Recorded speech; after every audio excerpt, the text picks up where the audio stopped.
Good evening, Julie. Thank you so much for joining us. How are you doing? I'm doing well, thank you. How are you? I'm great. I'm sorry to go here immediately, but it's such a good story, and especially now that I've got my globalist domination map in the back, proving that I am connected to the Illuminati. Uh, can you talk about your meeting with Vladimir Putin? Absolutely. So I actually fought in Russia twice, in Petersburg twice. The first time I did not meet with Putin, but it was a surreal and very strange experience. The second time I went there, I fought in front of many dignitaries. Vladimir Putin was there, Silvio Berlusconi was there. It was kind of an incredible array of let's show how big our balls are and our world power kind of thing by putting people in not a cage because it was Bodog, so in a ring and fight. And during the fight, I was actually a swing bout for that fight. It was the headliner was not Vladimir Putin. Sorry, it was Matt Lindland versus Fedor Emelianenko. And I know I'm mispronouncing Fedor's name, but I get to do that. Hmm. I just get to do that. Yeah. I take that privilege as my Karenhood or whatever. Anyway, I was fighting Yulia Berzakovich, who was on the Russian Red Devil team, a teammate of Fedor's, and it was pretty obvious at the time that I was meant to lose that fight. I had already lost in How did you Bodog know? before. I didn't know, but I kind of knew. First of all, Yulia, although I'm fairly certain she has done a lot of propaganda for Putin. I haven't followed her career that closely. She's a very kind, very sweet person. But I had lost for Bodog in St. Petersburg before and just was decimated in like under a minute by Amanda Buckner the first time I was there. Then the fight with Carano happened. Gina Carano happened on TV in the States, and it was a very, very televised fight. So I just looked like a very losable fighter. I lost I don't know. I thought you looked before. pretty good in the Corona fight, other than giving up. It looked like 20 pounds. None But, of it's 20 pounds. It's hmm. like that was my fault too. You can say as a fighter, I'm not going to take this fight because they missed weight, but But I you better didn't. never fight Gina Carano because I think Yeah. she missed weight every single fight. Not when it was 145. I think Hmm. that was her weight class. She should have been in that weight class. But it's like I didn't have maybe the confidence or the wherewithal as a fighter to say, "Oh no, you missed weight. Give me some of your purse."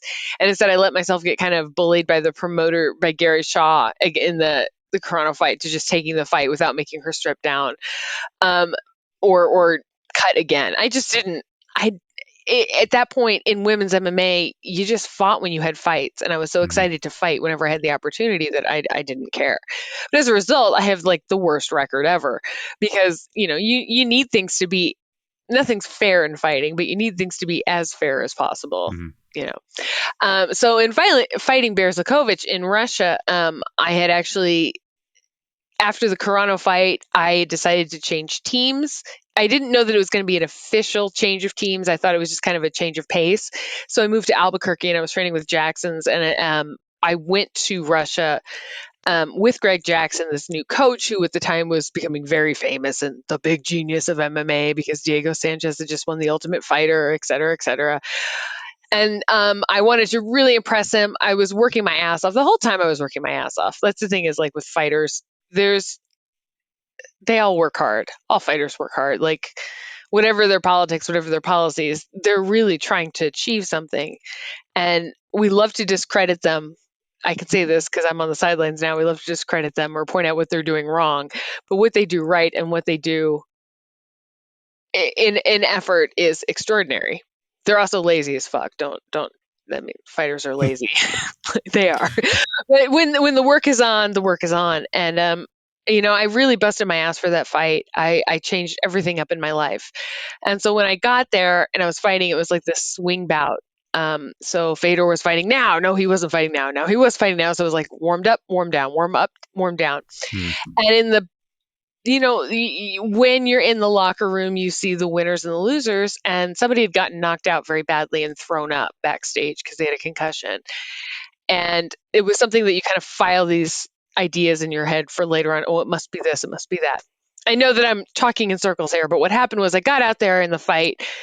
she broke my nose with like within 2 punches. I have a very, very breakable nose. But I got her to the ground, ended up winning the first round. Went back to my corner in between rounds where Amanda Buckner and Greg Jackson were. And Amanda Buckner put ice on the back of my head while Jackson was fixing my nose. And, at that time you could sneak the adrenaline up there and, get things to stop bleeding.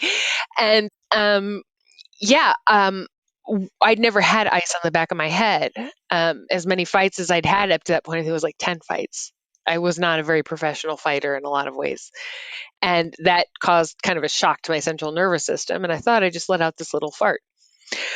So, um, get back out there. Berzakovich fast as hell. I'm trying to keep up with her, get her to the ground.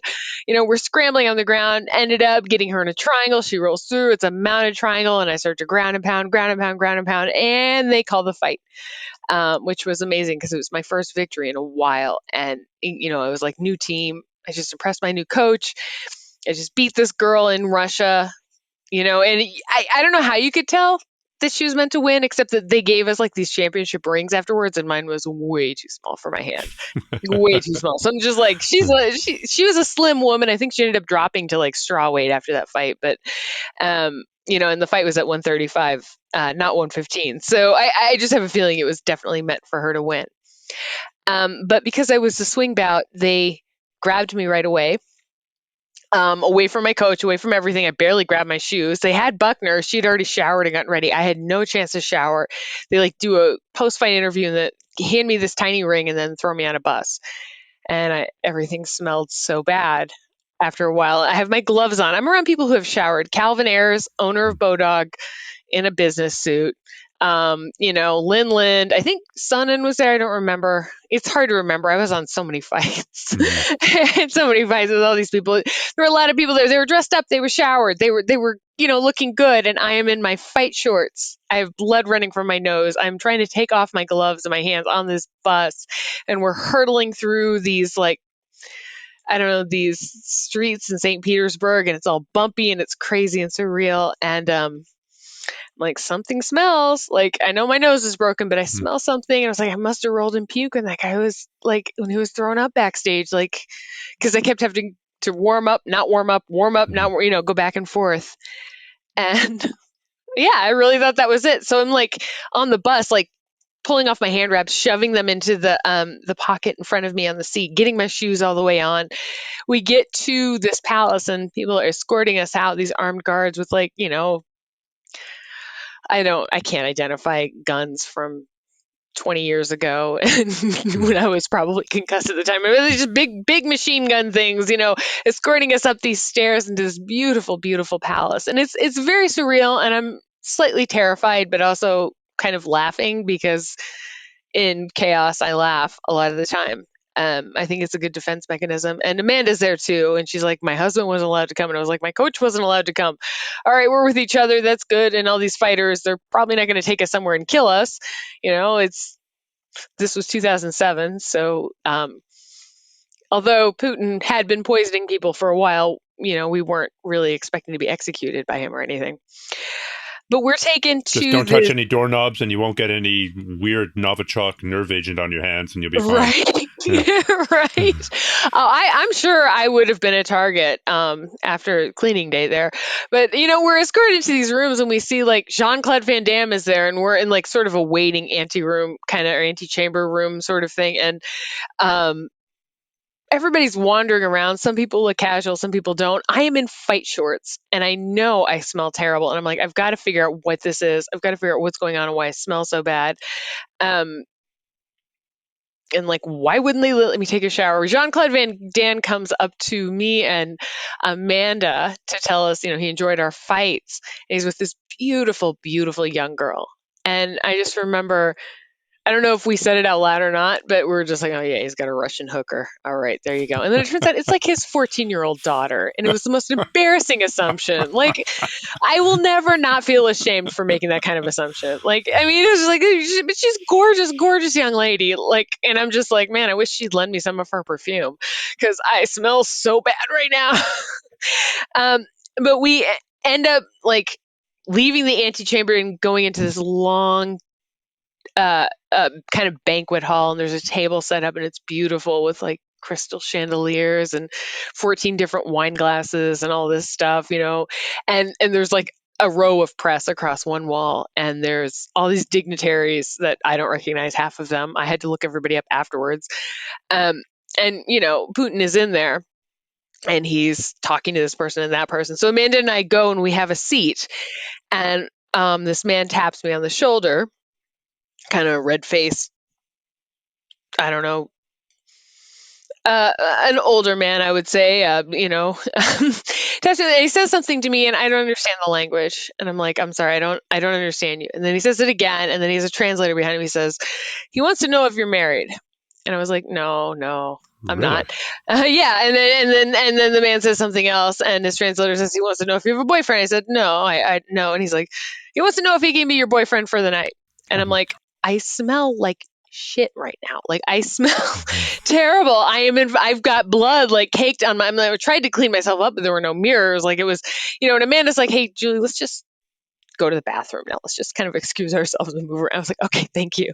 Turns out that was Giulio Berlusconi that Really? tried to pick me up. Yeah, with So shit the in my pants. brother, is that brother of Silvio Berlusconi? Oh no, it was Silvio. I'm sorry, I said Oh. Giulio because I just said Julie. I'm sorry. It has been a Yeah. very long. It was Silvio Berlusconi who tried to pick me up. Silvio. So the yeah. former, is it Prime Minister of Italy? Prime Minister, the ousted Prime Minister, the one who through the guy who got busted for the Bunga Bunga parties, Bunga Bunga otherwise known as parties. the wild sex parties involving Yeah. tons of hookers and cocaine. Yeah. Oh, yeah, we're not. Apparently, shit made a good candidate for that. Like, 'cause that's what I smelled like. I mean, I was gross. Like, I mean, there's times when I can look good, especially back then, but I was not at my best.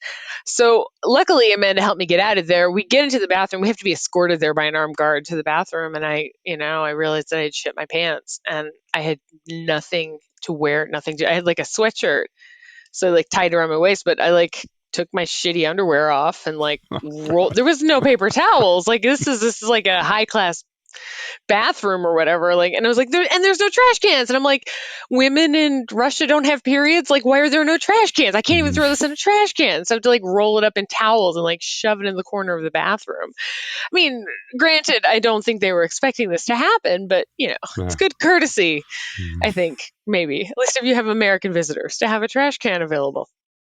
So yeah, I left my shitty panties there, went back out there, and like, I mean, I had to scrub my pants out like a sweatshirt around the waist, like I'm in junior high. Yeah, go back out there, have high tea, and I remember Putin. Oh, the thing is, he is really charismatic. I know we took a picture with him, and I actually, when all of this is going on, I've never particularly liked him, but I will say you end up in the sports world or in any world, you get that celebrity cloud where you're just around, oh, this person's famous. Oh, this person, it's like, here's a picture, here's a picture, here's a picture. You know what I mean? And so there's a picture of me with him and Amanda, just all smiling, as happy as can be. Same with Berlusconi. And it's like, yeah, I'll own it. I took a picture with him. He is a fucking raging madman. Actually, not even a madman so much as he's very, very smart and very charismatic. And that's what makes him really dangerous. Yeah.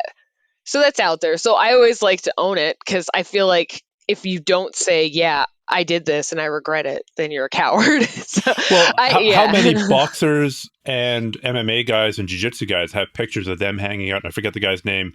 Kadyrov. The dictator of of Chechnya. Yeah, he funds a lot of them. MMA. And if you ever get a chance to talk to Karim Zidan, who is a brilliant, brilliant journalist, who's been covering this stuff for a while. Yeah, I mean, he's got really good breakdowns of it. I actually teach a class. But it's one thing to have that photo taken. Yeah. And then another to say, when it becomes apparent that it was a huge freaking mistake, to say that was a huge mistake and I disown that.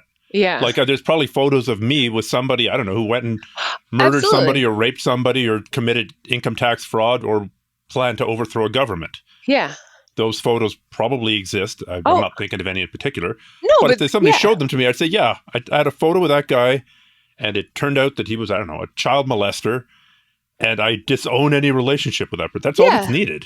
It really is. It really is. That's what kind of kills me is that like people are so of this opinion that if you, oh, I'm not going to call attention to it. I'm just going to let it fade away. That gets even worse because it's the cover up or the lie or whatever it is or whatever defense mechanism you're trying to do that isn't complete. Like, yeah, I own it. That gets you in trouble. Like, it does. Like, I have so many mistakes. I've messed up so many times in my life, and so a lot of them I don't remember at all. And I'm like, shit, I don't remember that. But you have evidence here telling me that it happened. I'll own up to it. Let's investigate it. Let's figure it out. I It's all don't. deep fake, Photoshop and deep fake. Yeah, I I never know, did that. right? Yeah, all right. It's just like, oh my God, I know people that I've known have been a part of those trying to overthrow the government things. And it's just like, I could sit here and try to protect you and play meek little person in politics, but that's just not, it's not my way anymore. Like, I think it's cowardly not to admit your mistakes.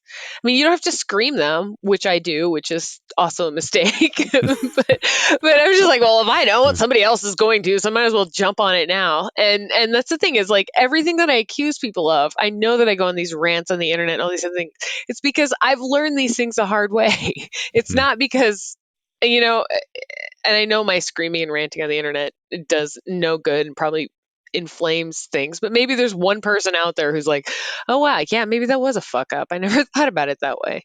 I have to say, like when I was a professor in the Black Lives Matter, um, I was a professor in Iowa, and the Black Lives Matter movement was already strong, but it was getting much stronger, and it was right before we all closed down for COVID. And I had a student message me and just say, listen, you're the only professor I ever had who actually confronted that head on. Like, and even though you didn't, rub it in our faces or anything, you gave us the literature and you said, think about it. And I was like, I'm the only professor who did it. That is really sad. Because all of my professors at graduate school level were just like, fucking get on it. Like, think about your actions, think about your approach, and think about but it just makes me really That kind sad. of belies the whole narrative that the liberal elite is taking over all the universities and that every student who goes to a university is being trained in critical race theory and being brainwashed into becoming trans, bisexual, trisexual, polyamorous, and the other letters of What? LGBTQ, blah blah blah, all at the Yeah. same time. Like Yeah. if you're the only person who mentioned Black Lives Matter. Yeah, and I don't think I even mentioned Black Lives Matter so much as like I was just like, hey, let's read some James Baldwin. Like, Mm. like that's it. Like, I mean, just like this is like one of the greatest American authors in the world. Let's read this. Let's talk about it. Let's think about it. And I was so incredibly lucky. I had brilliant students, and in my last year of teaching at Iowa, I'd won this fellowship. So I was teaching creative writing, like programs that I designed, and the kids in those programs were so bright and they were so great. But it's just like it's really hard sometimes to be in a class with a bunch of kids who truly believe that they've had the hardest lives in the world because in high school they didn't get picked for football. And it's like you've lived this like I understand that is so hard for you. I really do. But you know that this other kid next to you watched his friend get shot in the yard, like Mhm. because he was black. Like it's just like this is just like the the I don't know. I just like they just need to fucking listen to each other. Like that at the end of the day, it's just like if I could be the person to say, "Hey, let's read this. Let's think about how this relates to your life." Hey, maybe you could listen to the person next to you.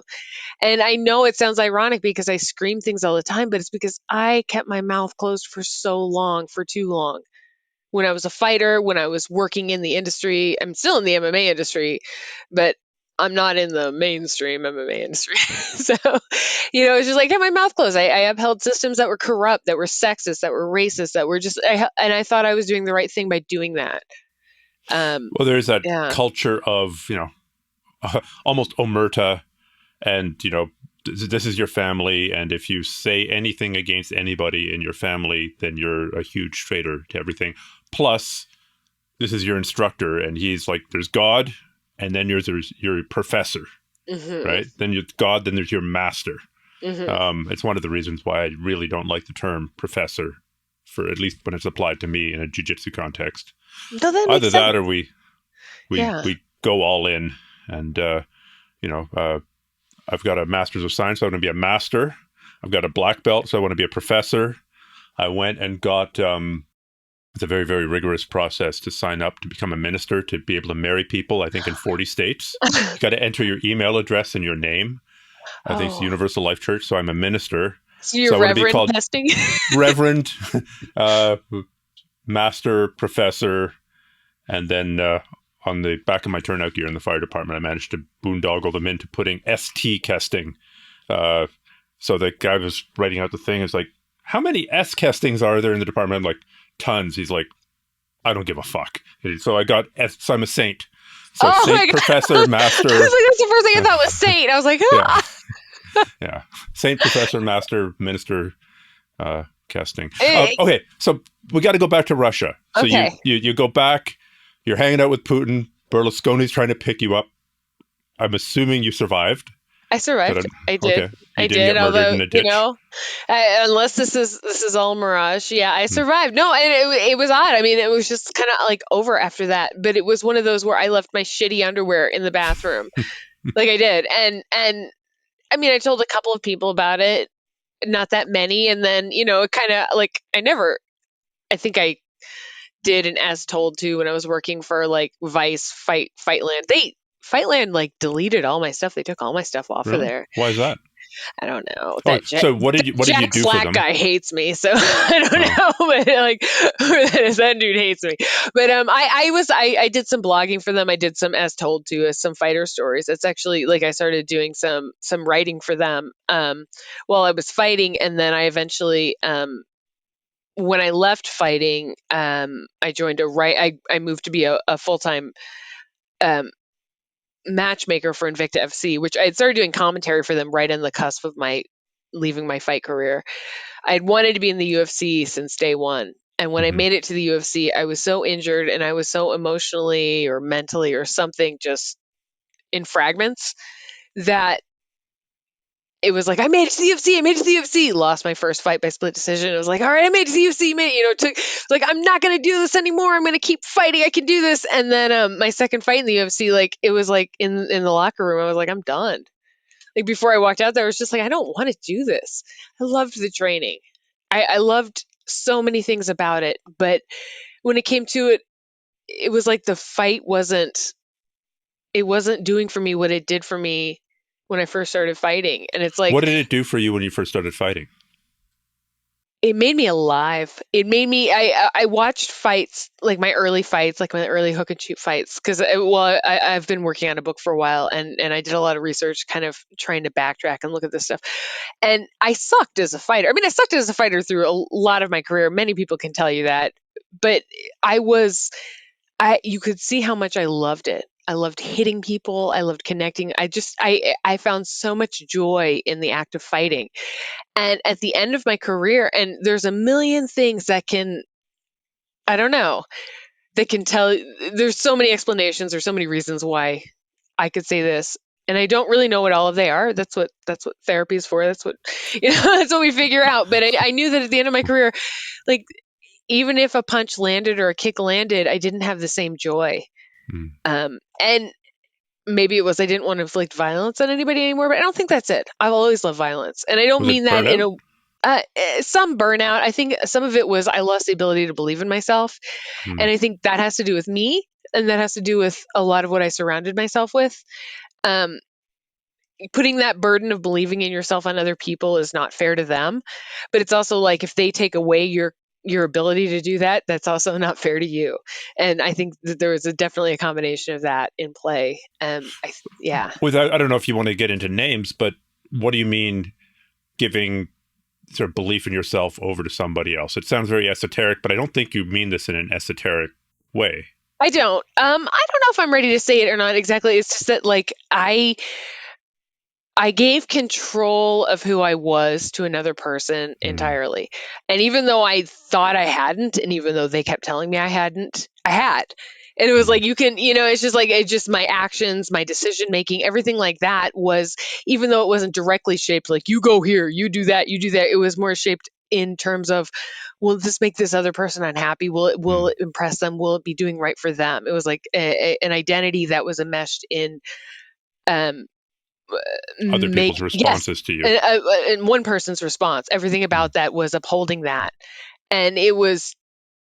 I don't know that sometimes it was deliberate gaslighting, sometimes it wasn't. But what came of it was me just having no inner resources at all. Like the toughness I had, I mean, I was snappy, I was sarcastic, I was the same bubbly, like, wackadoo person, but all of that, it felt like a show. Everything about me felt like a show at that point. And when I was in Australia for my retirement fight, I had this just bizarre revelation. I think our bodies and our minds really work hard to protect us. And I saw this painting from Picasso, La Belle Hollandaise. I think it's La Belle Hollandaise. I can't speak French worth a shit, even though I took French. I can't remember names. We can call it CTE, but it's just I just can't remember anything ever unless it's something very I obscure. don't know the painting, but I will pass judgment on your pronunciation. It's pretty good. Okay, thanks. But it's a Picasso painting. I wrote about it for Sports Illustrated. It was actually the essay that got me into the MFA program in Iowa. But it was just seeing this painting, and it's this. I mean, I have a print of it on my wall, but I'm not going to show you my messy room. But it's this nude woman, except she's wearing a hat, and she's just sitting there. And there was something about it. Her face is, that Picasso-esque mask kind of features to her face, where she looked very blank, but her body is voluptuous. It's almost like it's straining to come out of the painting in a lot of ways, and she's like holding herself in, but she's also, I don't know how to explain it. And the hat is everything about that painting.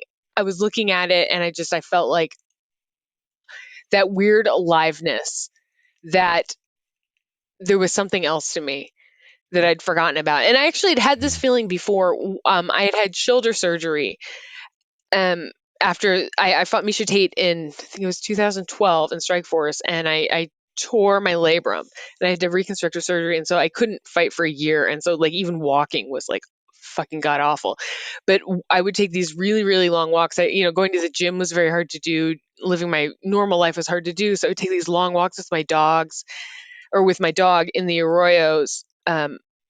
In Albuquerque, like in the foothills of the mountains and stuff, like walking along the ditches and then coming up to the mountains.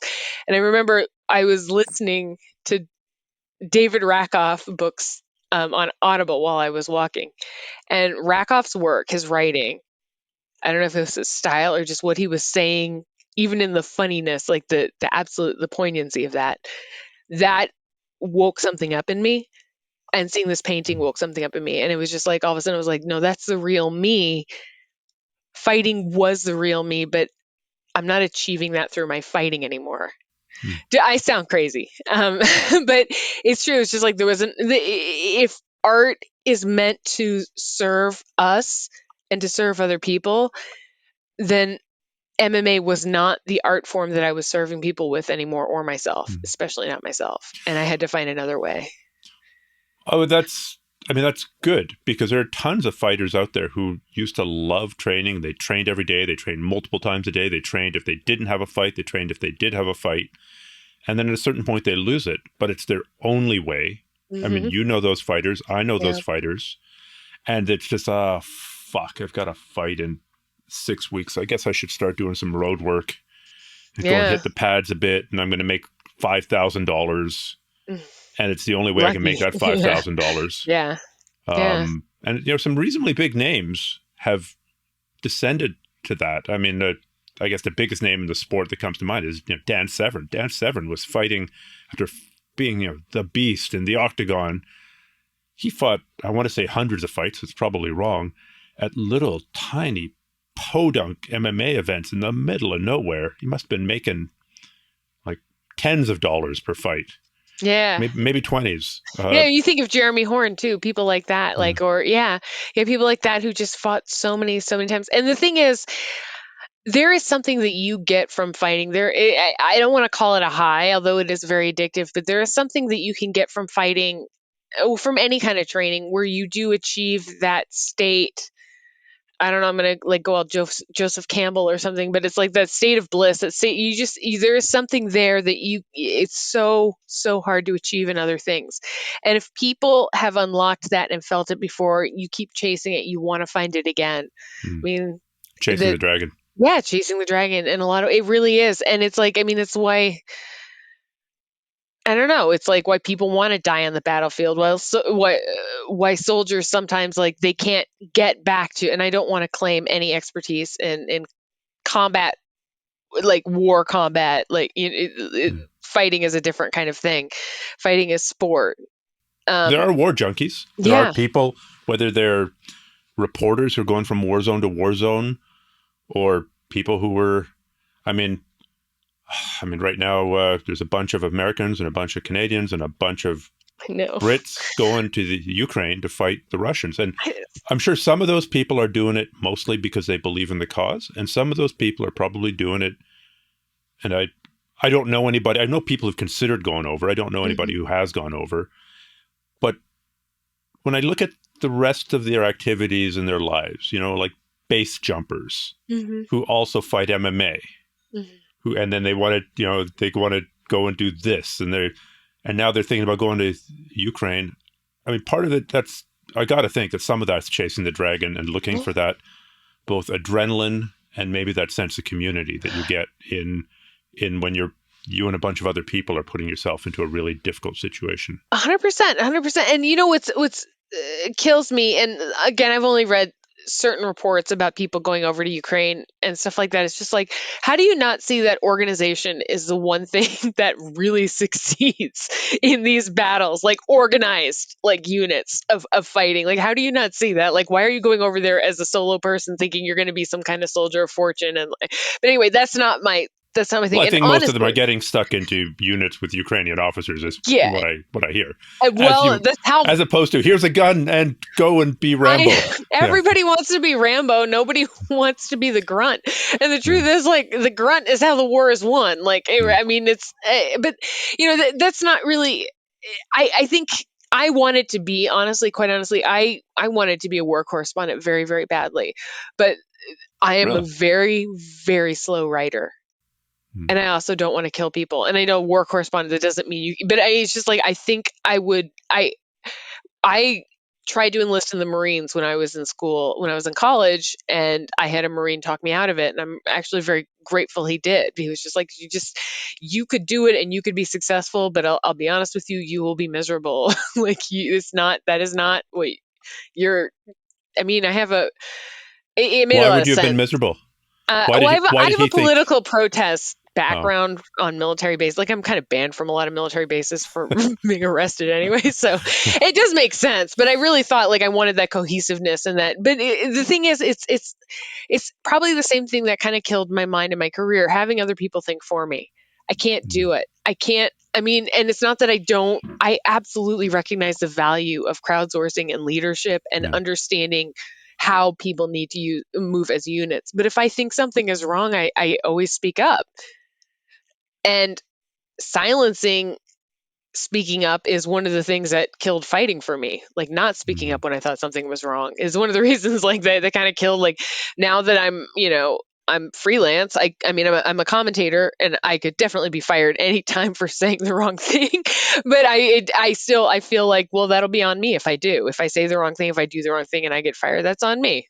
Doesn't mean I'm not going to be mad about it, but it's on me. I am not responsible, and nobody should make me responsible for making other people look good. I don't know if that makes sense. So if you changed careers now and you decided that you were going to train fighters, some super promising young fighter, male or female, I'd be good at it. I'm a good coach.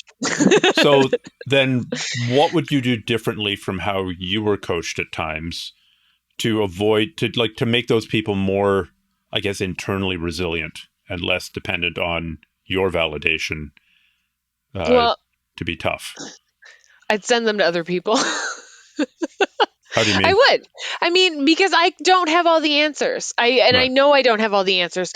But the thing about fighting, the thing about all MMA, the one thing I've learned about, at least from an MMA perspective, is people are going to leave. They're going to leave your gym. and you have to be able to let them go. They're going to leave your organization and you have to be able to let them go. They're going to leave your mentorship. They're going to leave. And the one thing you can do for them is give them your blessing when they leave and just be like, maybe you'll be back, maybe you won't, but you can go.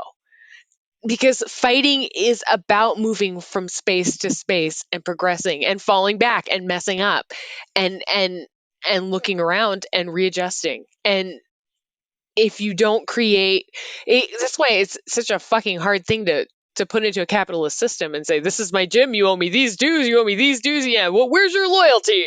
Well, loyalty and money shouldn't be interchangeable. You pay a due to something, you get something back.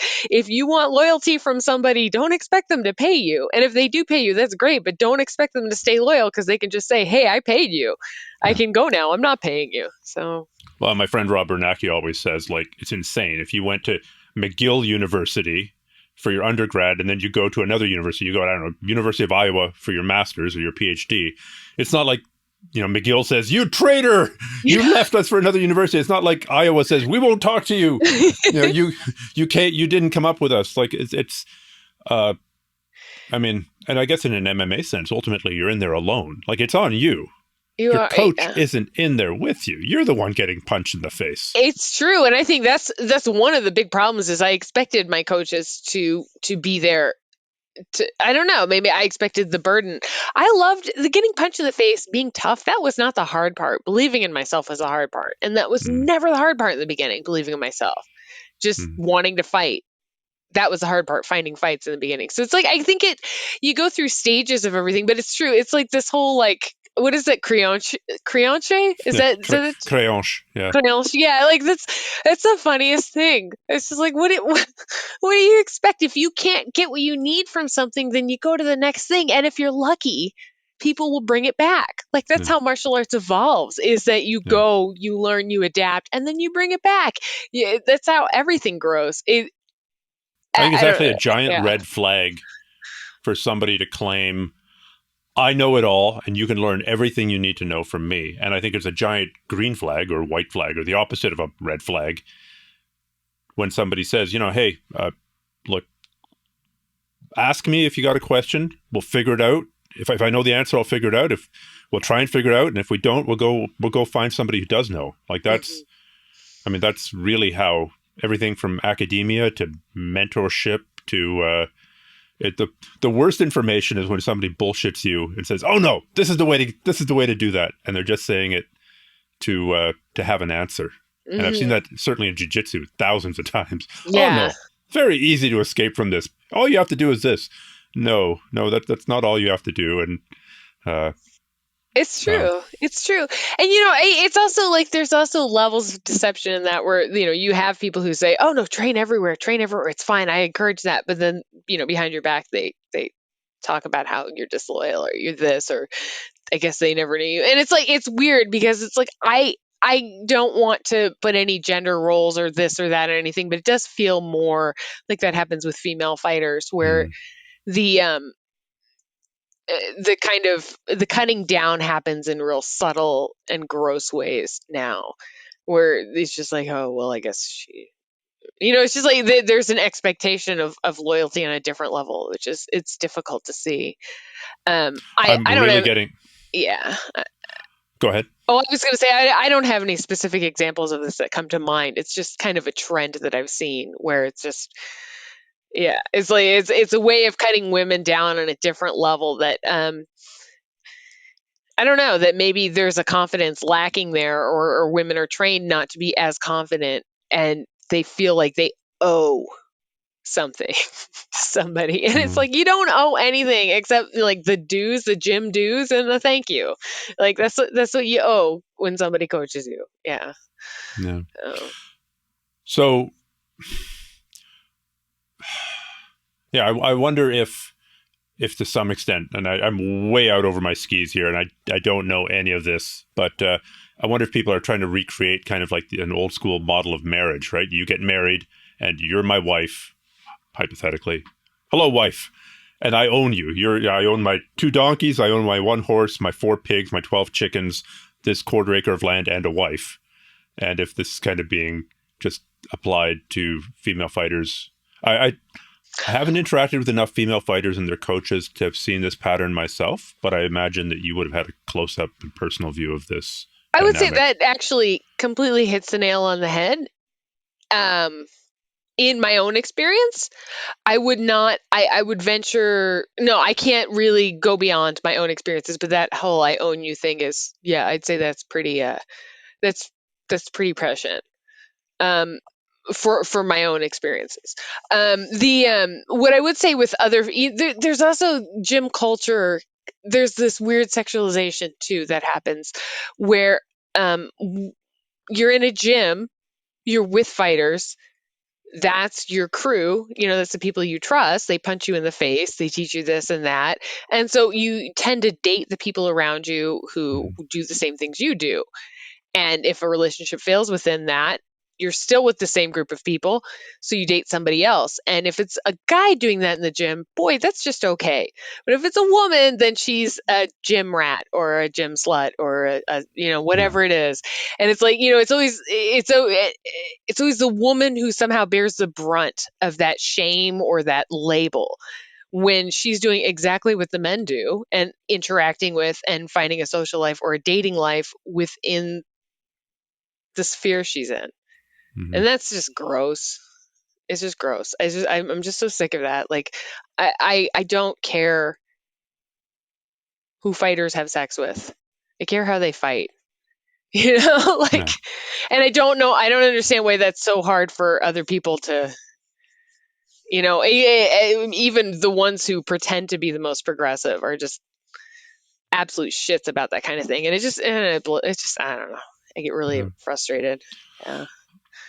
I totally agree that I agree it's unrealistic to expect people who are spending all their time training and being in the same gym not to date each other. I think it, Hmm. like, to have some kind of rule against that, I think kind of goes against human nature. Maybe there's safeguards that could be put in place there. Um, and I can think of good relationships that came out of even coaches dating students, and I can think of Hmm. terrible relationships that ended up ensuing from that. Hmm. Uh, I think it gets a lot more complicated, and it's just something I've started thinking about in the era of OnlyFans. Like, the Hmm. number of female fighters and female jiu-jitsu players who have OnlyFans, and I imagine it's a way to make ends meet, right? Like, it's a way Hmm. to monetize it.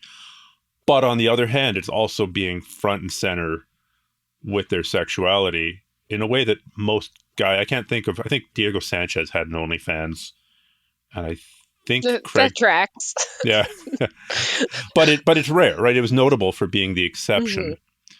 So I think that does complicate the waters. But at the same time, I'm beginning to sound like she wouldn't have gotten raped if she wasn't wearing Right. that little dress. Right. Yeah, But like, to that, I would say that that kind of sexualization, monetization, monetization. Gosh, I need to pronounce that better. Off of in that French, monétisation or something. monetization. Oh, I like that. Off of the female fighter sexuality is within her hands, and it's not Yeah, within the fighters. I'm sorry, it's not within the promoters, and it's not within the gyms. And I feel like that maybe it does complicate things because you're seeing somebody being sexualized, but they're being sexualized anyway. A promoter will yeah, do anything to make a fighter look like, oh, look at her. Oh, wow, we want her. Get that yeah, pick, get that pick. You know what I mean? Like, that's how the promoters make money. So the fact that the fighter can make money off of their own sexuality yeah, in that way is a progressive step. It does complicate things because I'm sure a person dating a fighter does not want to see their best friend looking at it and drooling over it. But at the same time, it's like, well, that's the age we're living in now. You yeah. don't get to decide how somebody promotes themselves. You don't get to decide how they market themselves. And I I don't know. OnlyFans, I'm too tired for it. I can't even do Instagram stories. I'm too tired for that. Like, it seems like a really great idea for young fighters to do that if they feel good about it and they want to do it. And I think in any relationship, people who want to do a thing should consult the parties they're involved with and see if that's something that they're comfortable with. If they're not comfortable with it, then that's something that they both need to address and address it however they need to. But I don't know. Yeah, I mean, I've trained with many women, Mhm. in jiu-jitsu and MMA and submission grappling and other martial arts.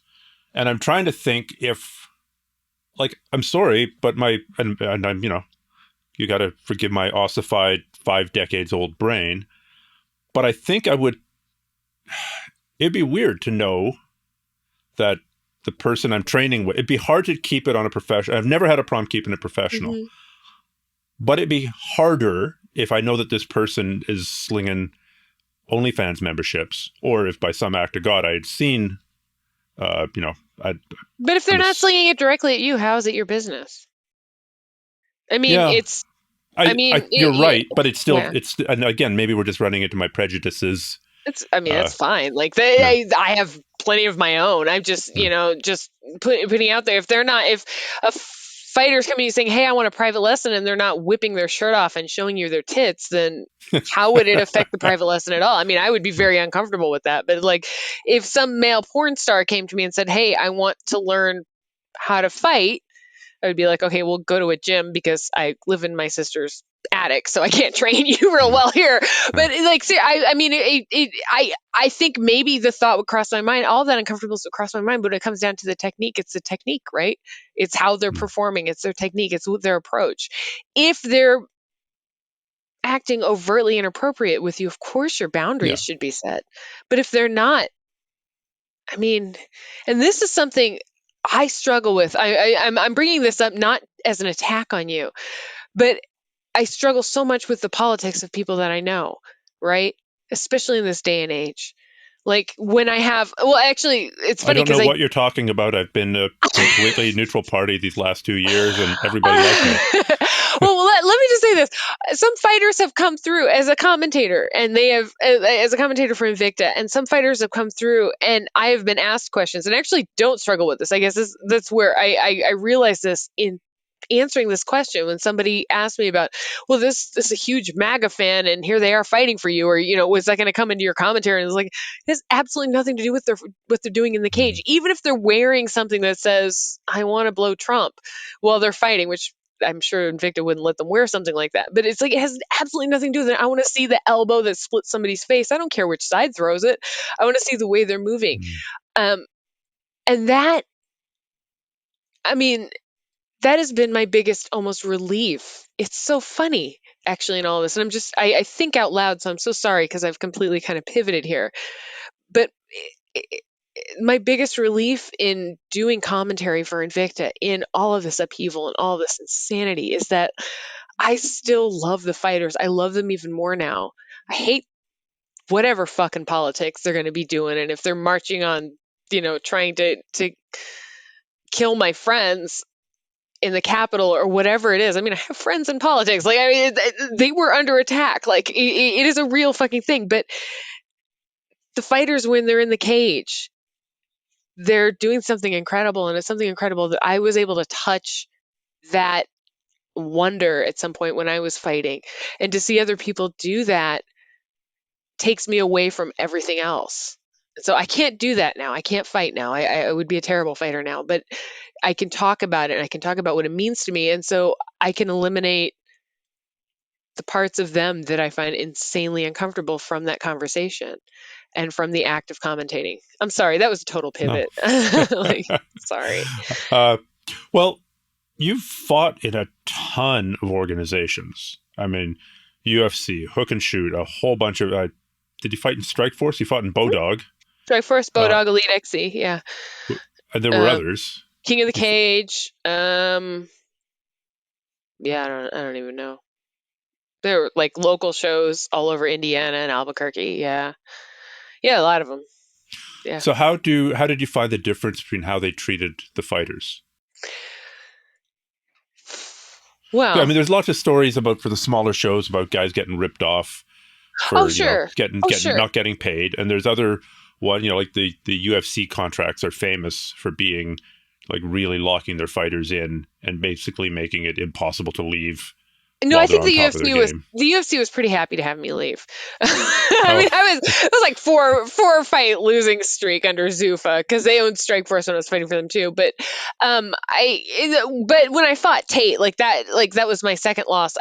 Uh, Zuffa fought out. I bought out Strikeforce. I didn't fight for Strikeforce until Zuffa bought them out, and I had a lot of reasons for that. Partially because Sarah Kaufman was a very close friend of mine and training partner. I didn't want to ever have to fight her, and I could avoid fighting under the Strikeforce banner.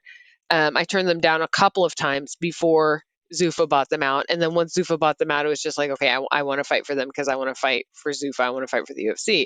And that's the thing is like you can ignore all the bullshit that you hear from all your friends who've been mistreated by an organization, but the UFC is the game. Like it Yeah. really was. And in my mind, that's the golden ticket. That's the one you want to fight for.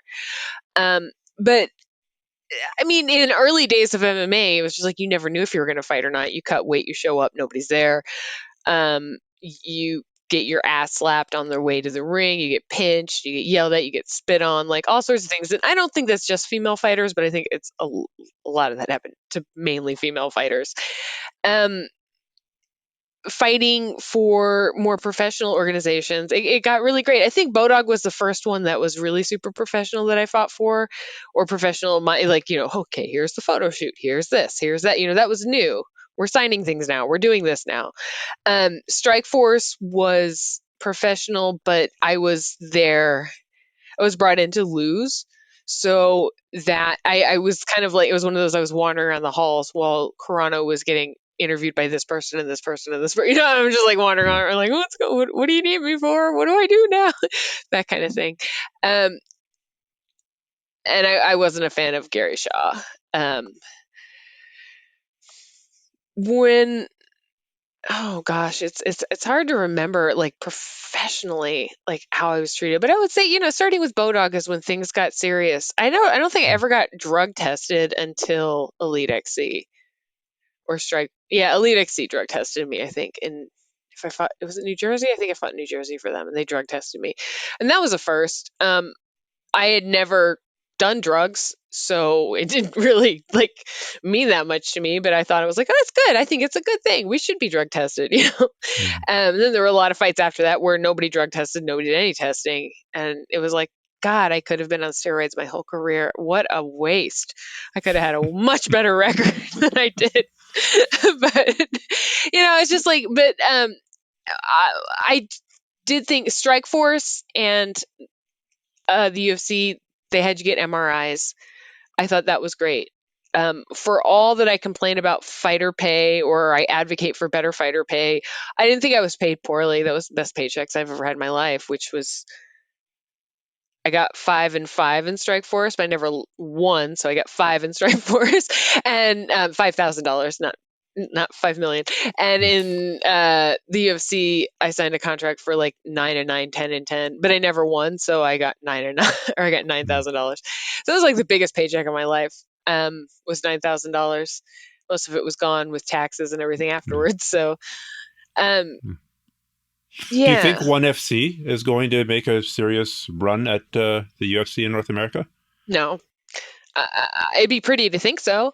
But I think ONE FC is doing a great job in the Asian market, and I think that's where it needs to keep building and building and building until the UFC does something where they can contend with it even more. I don't think it's time for ONE FC to do that in this market. I just think the UFC has such a stronghold or stranglehold, maybe is more stranglehold Mhm. on the American market. And it's not just Americans who fight in the UFC, right? It's a huge Yeah. international organization. But ONE FC is in many ways fantastic. I don't think their strategy of faking numbers is good, but I understand the So what do you mean faking impulse. numbers? I mean, just saying, this many people watch it and this many Huh. people watch, you know what I mean? It's just like, Yeah. I don't think you need to bother with that. 1 billion viewers, 1 billion Exactly. pay-per-view Exactly. It's just buyers. kind of like, Hmm. it's like, it's not that I'm going to go do research and say you're wrong, but I just don't, I guess they can sue me and say, no, we're right. And this is libel, but I just don't, sorry, I don't trust the people who are saying these things. Hmm. But I think ONE FC is kind of fantastic. I think actually the PFL is pretty fantastic in a way too. I mean, so every promotion there's going to be some level of weirdness or corruption. Of course accept Invicta FC from all of this because Yeah. that's my baby, that's my show, but every organization is going to have something weird. There's some weird thing happening behind the scenes that we don't know about. And a lot of that has to do with the fact that the UFC does have a stranglehold and everything. So you find ways to compete with whatever narrative you can concoct. But again, I think PFL is really interesting. I think that uh, What are they doing that's making it interesting? the tournament, I like the tournament a lot. I I mean, the female tournament's great because it's cool to see women making that kind of money. But really, it's like the guys, the male tournament. Actually, you get to actually see some really interesting redemptive stories in there. Bellator, I don't want to say I'm not a fan of Bellator, but it's not really dug into me that well. Bellator, I feel like it's just like Strike Force, but like instead of 2.0, it's like Strike Force 1.5. It's just not quite there, like, but I understand that they have a good market. The Viacom deal is fantastic. Like, they're doing good stuff. Um, and I don't know. I think Combate. Again, like, Yeah. terrible pronunciation, but I think they're really good too.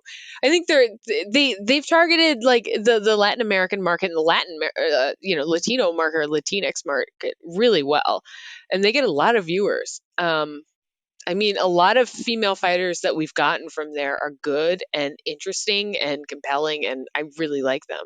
So I think Combate is a pretty cool organization too.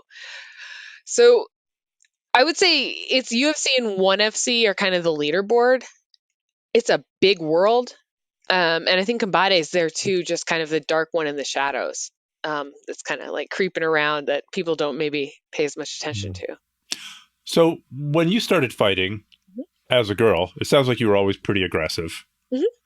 Uh, so what got you into wanting to do this MMA stuff? And do you think that's changed for girls getting into it now?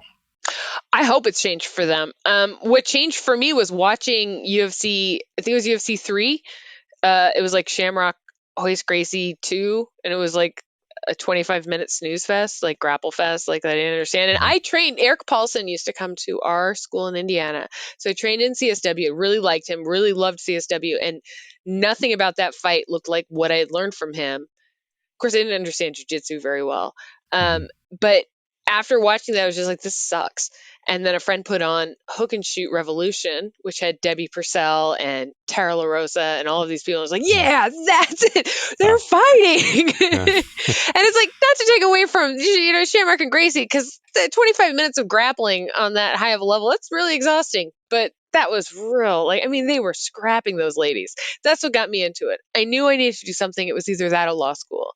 And It's either yeah, MMA or law school. very law school. And I was just like, man, I bomb tests. I am a smart person. I'm good in the classroom, but when it comes to test taking, I cannot sit still. I have a real hard time sitting still. I'm a fidgety person. So yeah, it was MMA for me, and I loved it. But for women now, they have representation. They have role models. They have people they can look to who will train them the right way and teach them how to rest and teach them how to treat their bodies correctly. And that's cool. Who, teach them to have a life outside of it, which is also really important. The richer your life is outside of fighting, the more meaningful the fighting can become, in my opinion. So, But doesn't it require that myopic focus? sure, but in terms of that myopic focus, I mean, if you're looking at something, you have to learn how to see the colors of the shape of a thing, right? And the more exposure you have to everything else in the world, the more you can give that, I don't know, light, the more you can see it, the angles of it, or how it will work. At least it's the way my mind works. If I have to find comparisons, I have to find analogies, I have to find connections to things. If I can't connect an arm bar to I don't know. What do you connect an armbar Like, to? I mean, like, I'm thinking about connecting an arm bar. Like, I mean, you can think about it like physically. You can think about like the extension of it. You can also think about like the way lines can flow, like parallel lines going on and on forever. And if you break those parallel lines or you interrupt those parallel lines, like what a disruption that is. Or you think about like in terms of like, I don't know, war like war theories or analogies and stuff like that. And instead of moving in those straight battle lines, but something slightly off, that oblique angle, and how that will affect uh, the entire concept of moving forward, just that attack. I have to see more. And for me, it's, as a writer, it's terrible the way I'm expressing myself because I'm not saying this very clearly. But it's just like the more information you have, you do have to learn how to distill it down. You do have to learn how to see the armbar for the armbar when the armbar is there. But if you don't see the omoplata after that armbar, or the ability to change it to an omoplata, or the ability to change it to a triangle, or the ability to move over, then you're yeah then you're missing something. And I don't think that ability to see the omoplata, or the transition or the movement, is just based on training it. I think it's based on all the other information that you can bring to bear. And I don't know, I just think you have to have a rich life. And that myopic vision, it's absolutely, you have to be very, very boring. You have to focus on the fight, absolutely. And fighting is so boring, the training for it, in that. But if you can find ways to connect it to a bigger picture and to a bigger life, or to a bigger sense of self, then, I mean, that's what we fucking do. Even we call ourselves warriors, and we call ourselves this and that, and all, like, it's all this hyperbole, all this and that. But the truth of the matter is, that's how you get people to do what you want, and it's how you get yourself to do what you want, is to make it important, to make it special. And that you can make it special on your own, yeah. So you mentioned that you're an author. You mentioned that you're writing. Yeah. What are you writing? Well, I've written, although one of them's still being in the process of heavy edits. I've written for Chris Reeney's The Fine Art of Violence. I was in volume 2 of that. I have an essay in volume 3 that we're taking an axe to, because it's about 5,000 words too long. I am working on a book of essays about my MMA experiences. That one, I was just actually talking to my agent the other day. During COVID, my whole life was kind of derailed during COVID. And so I was unemployed, trying to figure out, like, kind of a way back into things. And for me, it's very hard to write when I have the time to write. I can only write when I don't have the time to write. Like, it's just, I have to do it. So I have to do it because I have to do it, if that makes sense. And that, so it's getting back on track now. So it wasn't autobiography, but I would much prefer it to be a collection of personal essays and just observations. So that there's a book in the works. I wrote for a couple articles for Sports Illustrated back in the day before grad school. And yeah, I'm always looking for projects, never completing them. Well, it sounds like, I mean, you're obviously very good with words and you think out loud. So I imagine that the edits, as in all writing, is really where it happens. Oh, absolutely. That the first draft comes easy, and then the real pain and suffering begins. Mm-hmm. Yeah, that's very true. Like, it's, I found so much joy in audio essay. And I mean, you probably do the edits for your podcasts here, yourself. So, but I found so much joy in that. And I think it was just being in the room for hours and hours, looking at those wavy lines, parsing them out, finding doing this. I loved that. That was, like, incredible. Like, 10 hours can go by in the studio and you don't even notice, because you're just trying to get the exact moment where you say, "Rah!" or you get the music in right at this moment. That was great. Yeah. Editing is amazing. So just to finish up, Julie, when you're giving advice to MMA fighters, male or female, if you want to talk about female, what's the advice that you end up giving most often? Like, what have you repeated more than anything else? Or what have you been asked more than anything else? I think the thing, I actually loved teaching. I kind of regret that I'm not teaching MMA right now, because I really, really enjoyed it. I was teaching at a gym in Iowa. But I think it's okay. Give it a shot. Try it. I think that's the advice. Like, honestly, it's just try it. Try it. Have fun. If you're not having fun, it's not worth it. Feel goofy.